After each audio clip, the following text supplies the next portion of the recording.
In my opinion, the Disney Marvel Cinematic Universe has been somewhat spotty following Avengers Endgame, with highs from the likes of Spider-Man No Way Home and lows in the form of the latest Ant-Man and the Wasp film.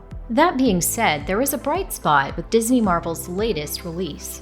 Guardians of the Galaxy Volume 3 is a satisfying swan song for the popular film series, while also closing the chapter on the original heroes/stories that brought everyone together for the Infinity Saga. In this outing, everyone's favorite band of misfits and self-proclaimed Guardians of the Galaxy are forced to undertake another dangerous mission when the ultra-powerful Adam Warlock attacks the team's home base of nowhere, critically wounding Rocket Raccoon.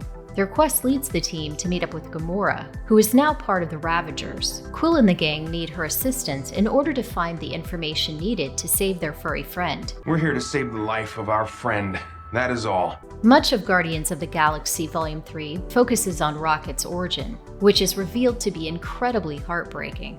A warning to those who might be especially sensitive, such as pet owners, to depictions of animal cruelty. There are many scenes that might be overwhelming for young children, and even tear-inducing for the average person.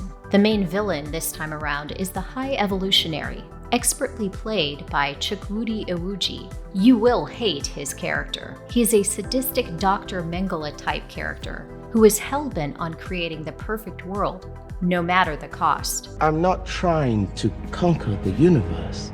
I'm perfecting it. Iwuji does an excellent job of portraying the obsessed mad scientist with a god complex. He's both chilling and mesmerizing while on screen. He is cold and calculating, and you never know when the character will erupt in a fit of blind rage.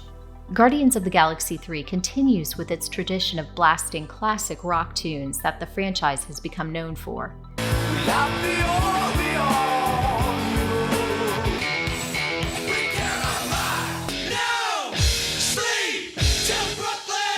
While the novelty has worn off some, there is still something cool about hearing old classics blaring while the heroes save the day. While the movie still retains the humor of the previous movies, the overall tone of the film is a lot heavier. Director James Gunn managed to allow each member of the cast to shine. Not an easy feat considering the size. I feel a less experienced director might have struggled in that regard. The movie was not without some flaws though.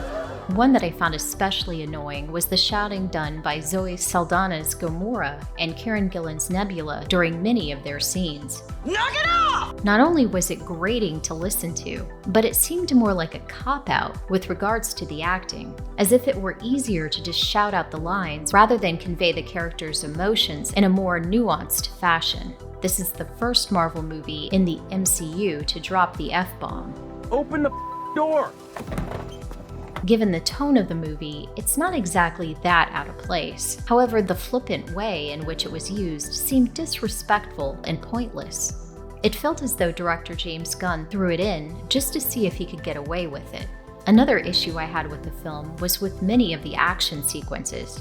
It was difficult to focus on everything that was happening. However, I do have to give credit to the final action sequence. In my opinion, it was full of very creative and visually exciting cinematography, all helped by the use of several well-timed slow-motion intervals. Overall, I was entertained by Guardians of the Galaxy Volume 3 and feel it's worth the watch in the theater. It will be interesting to see how the MCU carries on with director James Gunn and the core Guardian members heading off into the sunset.